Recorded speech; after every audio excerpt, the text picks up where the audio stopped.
조경일 씨를 모시고 시작하겠습니다. 두 번 실패하고 마음이 아픈 부분도 있습니다. 대견하다, 이런 청년감이 되고 싶다 이런 생각도 있어요. 내가 생각하던 이 한국 사회가 또 어떻게 생각하세요?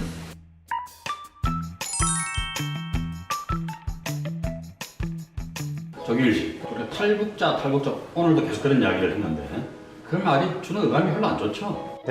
안 좋게 생각하는 사람들이 상당히 많습니다. 그래서 탈북자들은 스스로를 다른 말로 부른다면서요. 뭐 제가 활동하고 있는 통일권 협동조합을 비롯해서 제 주변에 있는 사람들은 탈북자라는 대신에 북향민으로 쓰자. 향민이란 말은 북한을 고향으로 둔 사람이에요. 예, 맞습니다. 그러니까 실향민이 있으면 이제 북향민이 있는 거죠. 그게 이제 아무래도 좀 어감 좋은데 탈북자 할 때 탈자가 일단은 별로 마음에 안 들고 또 자자도 별로 마음에 안 들고 그래서 그냥 탈북민까지는 그냥 수용하는 편입니다. 예, 근데 좀 더 좋은 의미로 한번 써보자라는 운동 차원에서 북향민이라고 쓰고. 우리도 지금부터 예. 북향민으로 갑시다. 네. 이 방송 들으시는 분들도 앞으로 북향민이라고 써보시면 어떨까 싶습니다. 첫 번째 탈북 시도가 몇 살 때였죠? 그때가 11살 때인 2000년이었습니다. 저는 뭐 탈북하는 줄 하나도 몰랐죠. 엄마가 이제 손잡고 가자 해서 손잡고 이제 쫄랑쫄랑 이제 따라가서 두만강을 건넜고. 집에서 두만강까지 가깝습니까? 저희 집 뒤쪽이 두만강이긴 한데 거기는 근데 두만강 하류라서 물이 굉장히 깊고 건너가서 특히 여름이었기 때문에 쭉 올라와서 남양 운성 쪽으로 가서 건넜습니다. 그 건너는 과정이 뭐 잘못하면 떠내려가면 죽는 거니까 다시 그 시절로 돌아가 생각해보면 어떤 면에서는 무서운 기억일 수도 있겠습니다. 그쵸, 그날에 비가 와가지고 제가 굉장히 이렇게 떨면서 울었었습니다 그때. 그 11살이었습니까? 예. 그때 두만강 건너서 뭐 아무도 모르니까 저희 빨간 십자가를 보고 찾아갔어요. 어머니가 그 전에 탈북했다가 잡혀서 다시 저를 데리고 간 거였거든요. 그래서 어머니가 항상 저한테 경일아, 가다가 혹시 우리가 헤어지게 될 수도 있으니까 만약에 헤어지게 되면 빨간 십자가만 보고 찾아가라. 그러면 도움을 줄 거다. 그 얘기를 계속 했어요. 근데 저는 그게 뭔지를 몰랐죠. 빨간 십자가 그냥 기억만 하고 있었죠. 그래서 저희도 건너서 빨간 십자가만 보고 계속 찾아가다가 마을 지나서 찾아가서 문을 두드려가지고 북에서 왔다, 도와달라. 그러니까 이제 교회였던 거예요. 근데 교회에서 도움을 줬어요. 그래서 이 교회와 인연도 그때 처음 출발이 됐다. 예, 제 교회에 대한 첫 인상이 이제 그런 거죠. 도움을 준. 그래서 그 교회 도움으로 학교도 다닌 거죠. 그 교회 도움은 아니고 거기서 한 3일 있다가 또 다른 시내로 보내가지고 사랑의 집 같은 뭐 그런 곳이 있어요. 선교사님들이 도와주는 곳. 거기에서 지내면서 좀 안정돼가지고 학교에 다닐 수 있도록 저를 뭐 또 보내줘가지고 전국에서 소학교 1학년, 2학년을 잠깐씩 다닐 수 있었습니다. 그러다 이제 학교에서 잡혀서 다시 북한으로 돌아간 거죠. 그렇죠. 그 1학년 다니다가 갑자기 친구들이 야! 책가방 빨리 도망쳐야 된다 이러는 거예요. 알고 봤더니 다른 반에서 공부하던 북한 청년들이 잡혀간 거예요. 경찰이 공안차가 와서. 그래서 저희는 도망쳤어요.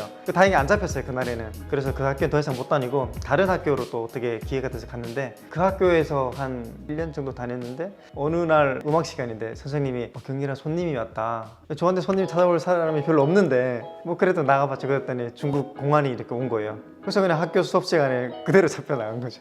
미리 알고 왔네. 누가 신고한 것 같아요. 그래서 이제 북송이 된 거죠. 북송되면은 뭐 정치범 수용소에 가둬지다 이랬는데 아이라서 뭐 그런 건 없었겠죠. 네, 그런 건 없었고요. 오히려 제가 중국에 있었을 때가 좀 더 힘들었던 게 제가 중국 도문 감옥에 38일 있었습니다. 굉장히 안 좋더라고요.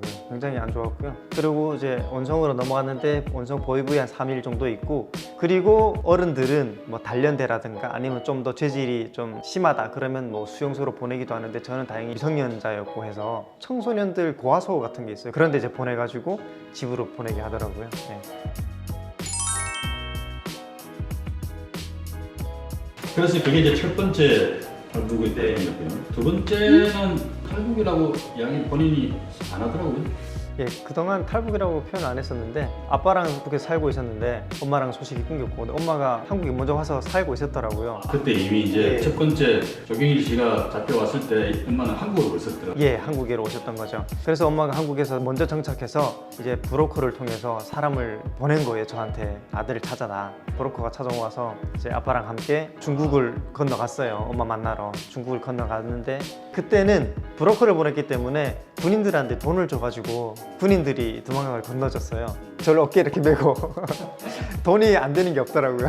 그래서 건너서 거기서 한 하루 정도 있고 이제 엄마가 돈을 좀 주고 근데 그때 엄마가 그냥 지금 그냥 바로 한국으로 가자 탈북하자 했는데 그때 아빠가 북에 새 가족도 있었고 내부 세계에 대한 정보를 갖고 있지를 않아 하나도 그래서 잘 몰라요. 그냥 성실한 공상당원이라서 잘 모르거든요. 그래서 심각하게 고민하고 막 이러고 있었죠. 아빠는 항상 저한테 엄마가 혹시 가자고 하면 아빠랑 살겠다고 해라. 또 저는 그러면 예 그렇게 하겠습니다. 아버지와 어머니가 세계관이 다른 겁니다. 어머니는 어떻게든 내 운명을 개척하겠다. 그렇죠. 새로운 운명을 살아보겠다. 남한에 가서 돈도 벌고 아이들도 거기서 키우고 싶다. 이런 그렇죠. 도전적인 생각을 많이 하신 분이고 예. 아버지는 막 북한에서 그냥 안주하고 지내는 그런 분이시고 예, 그때는 그랬었죠. 잘 몰랐기 때문에. 그래서 결국 다시 고향으로 돌아갔습니다. 예, 아빠 손잡고 다시 돌아갔죠. 근데 그때 엄마가 저에게만 얘기를 한 건 있거든요. 너에게만 중국 돈 200~300원 줄 테니까 너만 쓰고 있어라. 나중에 너 혼자 오게 되면 그때 사용해라 라고. 그리고 돌아가서 한 몇 개월 사는데 브로커가 다시 온 거예요. 엄마가 다시 또 보낸 거죠. 근데 뭐 그 과정도 여러 개 있었는데 결국은 다시 아빠 손잡고 중국을 다시 걷는 거예요. 근데 그때도 또 아빠한테 엄마가 설명을 했는데 다시 탈북을 해서 한국으로 가자 이렇게 얘기를 했는데 아빠는 여전히 나는 북한에서 살겠다. 지금 그렇게 할 수 있는 상황이 아니다 라고 한 거죠. 결국은 엄마가 저한테 어쩔 수 없다. 아빠가 잘 때 둘이 떠날 수밖에 없다. 그래서 아빠가 술 마시고 잘 때 그냥 제가 편지 한 장 남겨두고 나중에 다시 성공해서 돌아오겠다 라고 편지 한 장 남겨놓고 그냥 아빠가 잘 때 떠나온 게 지금. 조경희 씨는 그때 엄마랑 같이 남한에 가고 싶었네요. 네, 저는 가고 싶었는데 사실 아빠랑 같이 살고 싶기도 했어요. 왜냐면 아빠가 믿을 수 있는 유일한 혈육이 저밖에 없으니까. 근데 엄마가 저한테 얘기했던 게 있었어요. 한국으로 오면 공부할 수 있다. 공부를 시켜주겠다. 그리고 여기서는 대학교도 갈 수 있다. 저는 결국은 나는 가야겠구나라고 판단을 한 이유가 저는 그거였어요. 이북에서는 당성이나 모든 걸 다 평가해서 대학을 갈 수 있는데 공부하고 싶다고 다 대학 갈 수 있는 게 아니죠. 그렇죠. 이북에서는 대학을 거의 가는 사람이 드뭅니다. 네, 저희 반에서도 기껏해 한두 명 정도. 그래서 저는 북에 있을 때는 아예 꿈이 없었어요. 대학이라는 것도 얘기해 본 적도 없고 꿈도 없었고. 그래서 공부를 해서 꼭 성공해서 아빠가 나중에 나의 결정을 이해해주고 용서해줄 수 있겠다라고 판단했거든요. 그래서 결심했습니다. 떠나기로. 잘 오신 것 같습니다. 네, 잘 왔습니다. 나중에 아버지는 꼭 만날 날이 또 오겠죠. 예. 지금 혹시 뭐 연락 주고받고 그런 건 있나요? 마지막으로 연락을 주고받은 게 2008년이었는데 그때 제가 아빠 얘기 들었습니다. 나도 가겠다. 한 달 뒤에 가겠다. 이게 마지막 통화였습니다. 근데 왔는지 안 왔는지 확인 안 되죠. 예, 확인 안 되고 제가 또 이제 한번 다시 또 찾아봐야 됩니다. 네.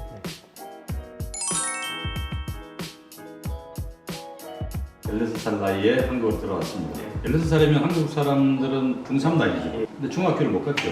네, 못 갔습니다. 그러면 검정고시도 여러 번 받겠네? 예, 초중고를 다 본 거죠. 1월에 민증 받고 딱 나와서 바로 2월부터 학원에 갔거든요. 이듬해 4월에 고졸 시험 보고 드디어 이제 고등학교 자격을 인정받은 거죠. 그렇게 공부했습니다. 그런 청소년 북향민들한테 국정원에서 하는 하나원 프로그램 이후에 사회에 나왔을 때 북향민 청소년들한테 멘토를 하나 붙여준다든지 그런 작업은 합니까? 아니, 국가 차원에서는 전혀 그런 게 없고요. 그냥 하나원 졸업하는 순간 완전 자유시장, 완전 자유경제 대한민국에 이제 나와 있는 거예요. 10대 청소년들이라든지 20대 초반에 아직도 뭐 학교를 다녀야 되는 그런 나이의 청년들한테는 그런 개인 멘토가 있어서 진로 자문도 해주고 도움 대역할을 해주는 그런 사람이 있으면 참 좋겠어요. 저처럼 이렇게 미리 한국에 살고 있는 가족이 있으면 괜찮은데 없는 친구들이 상당히 많거든요. 네, 그 친구들은 막막하기 때문에 그래서 하나원에는 대안학교가 들어와 있어요. 자주 와요. 이렇게 탈북 청소년들한테 가르치고 또 알려주기 위해서. 그래서 무연고 청소년들 같은 경우는 대안학교를 이제 다 가게 돼요. 하나원 졸업하는 즉시. 그나마 이제 다행인 거죠. 근데 성인들은 그게 아니기 때문에 오히려 한국에 와서 집 출입문을 여는 순간 가구도 없고 아무것도 없고 빈집인 거예요. 거기서 이제 새롭게 시작하는 거죠. 자, 그렇게 해서 이제 16살부터 한국 나이로 34살. 근데 어때요? 지금 조경일 씨는 북향민으로서의 사회적 인식 이런 것을 못 벗어나고 있는 거란 말이죠. 일을 하는데도 늘 그게 방해가 되기도 하고 양면성이 다 있는 것 같은데 저는 그런 양면성을 잘 좀 살렸으면 좋겠어요. 오히려. 그것 때문에 겪는 불편함이나 어려움도 있지만 그렇기 때문에 조경일의 인생이 더 빛날 수도 있는 거다. 그게 궁극적으로는 남북 통일 사업 또 나중에는 북한을 남한처럼 좀 발전시켜서 그런 일까지도 조경일 씨의 시대적 역할이다. 그런 사명감을 좀 더 가지시고 내가 북향민이라는 것에 대해서 너무 이제 불편해하거나 그것 때문에 생기는 어려움이나 이런 것들을 너무 고통으로만 받아들이지 않았으면 좋겠습니다. 내가 너무 편하게 말하는지 모르겠어요. 일단 너무 감사드리고요. 저는 그렇게 생각하기로 마음 먹었어요. 처음에는 북에서 왔다는 게 조금 핸디캡 같은 거였는데 어느 순간 보니까 제가 아무리 발버둥을 치고 아무리 노력하고 아무리 숨기려고 해도 제 정체성을 숨길 수가 없는 거예요. 제가 밝히지 않아도 제 말투나 억양을 듣고 고향이 어디냐 물어보면 저는 고향을 숨길 수가 없거든요. 또. 그래서 어느 순간부터 이건 내가 벗어던질 수 없는 짐 또는 숙명이다라는 생각이 들어서 어느 순간부터 이거는 제가 오히려 먼저 드러내고 나는 고향이 북입니다, 뭐 아우지입니다 라고 얘기하면서 제가 그렇게 나오는 게 오히려 그 차별이나 편견이나 이런 것들을 더 상쇄할 수 있는 역작용도 있는 것 같아요. 그래서 결국은 살아보면서 보니까 북에서 온 사람들 포용해달라 아니면 좀 차별하지 말라 편견하지 말라 이런 거는 말로 해서 되는 게 아니더라고요. 그래서 내가 이걸 극복하는 유일한 방법은 내가 실력으로 내 스스로를 증명해내는 것밖에 없겠다. 그래서 그렇게 비로소 될 때에야 내가 탈북자이든 그게 이제 아무 문제거리가 안 되는 거죠. 그래서 이민 1세대 또는 1.5세대가 나의 운명이라면 그냥 극복해내고 털을 닦아놓는 것만으로도 나는 충분히 내 역할을 하는 거겠다라는 생각이 어느 순간 들더라고요. 그런 면에서 이제 앞으로 어떻게 지내시려고 그러는지 책 쓰고 계시다 그랬는데 그런 책 자체도 크고 길게 봤을 때 이제 그런 통일 기초 사업에 도움이 되는 일일 거라고 생각이 들어요. 그런 일 포함해서 앞으로 어떤 계획을 갖고 계시는지 소개 좀 해주시죠. 일단은 조금 더 국회 같은 곳에서 일을 해보고 싶어요. 왜냐면 저는 늘 통일이 돼야 된다라는 생각을 늘 해왔는데 어느 순간 쉽게 오지 않겠다라는 생각을 하면서 그래도 어렵고 길 것 같은 통일을 빨리 그래도 만들 수 있는 역할이 결국은 정치의 역할이 아니겠나라는 생각이 좀 들었거든요. 그래서 내가 정치 영역에서 가능할런지 모르겠지만 가는 데까지 가보자 라는 마음을 가지고 일단은 국회에서 내가 실력을 좀 갖추고 또 일을 하면서 나중에 항상 기회가 있거나 항상 때가 있을 거라고 생각합니다. 근데 그 때가 왔을 때 제가 그 때를 잡을 수 있는 충분한 준비가 되어 있는 사람이 되어 있는 게 중요하다는 생각이 들어서 뭐 이것저것 다 해보고 그래서 국회에서 조금 더 정치 관련 일을 좀 더 해보고 싶고 좀 더 나아가서는 활동이 될 수도 있겠고 아니면 좀 더 제 목소리를 내는 역할이 될 수도 있겠고 그런 것들을 지금 하나씩 좀 고민을 좀 하고 있는 중입니다. 자, 제가 오늘 이야기 마치면서 한마디만 또 말씀을 드리면 북향민들도 똑같은 대한민국 국민들입니다. 북향민이 아닌 남향민들 안에서도 오만 사람이 다 있잖아요. 그러듯이 북향민 안에서도 이런 사람 저런 사람이 다 있을 겁니다. 그렇게 북향민을 바라봐 주시고 그 중에는 오늘 조경일 씨처럼 그냥 남한에 와서 편하게 혼자 잘 살겠다 이게 아니라 북한 주민들을 위해서 이바지할 수 있는 길을 찾고 또 더 나아가서는 남북의 협력과 나아가서 통일까지 큰 민족사적인 그런 과업을 이루는데 이바지하겠다 이런 마음으로 인생을 설계하고 있는 건강한 청년도 있다라는 점을 꼭 알아주셨으면 좋겠습니다. 그리고 그런 노력하는 젊은 북향민들에게 여러분 큰 박수 좀 보내주시면 감사하겠습니다. 박수. 예, 감사합니다. 힘내서 그렇게 살겠습니다. 고맙습니다. 네, 감사합니다. 먼 길 와주셔서 정말 고맙습니다. 예, 감사합니다.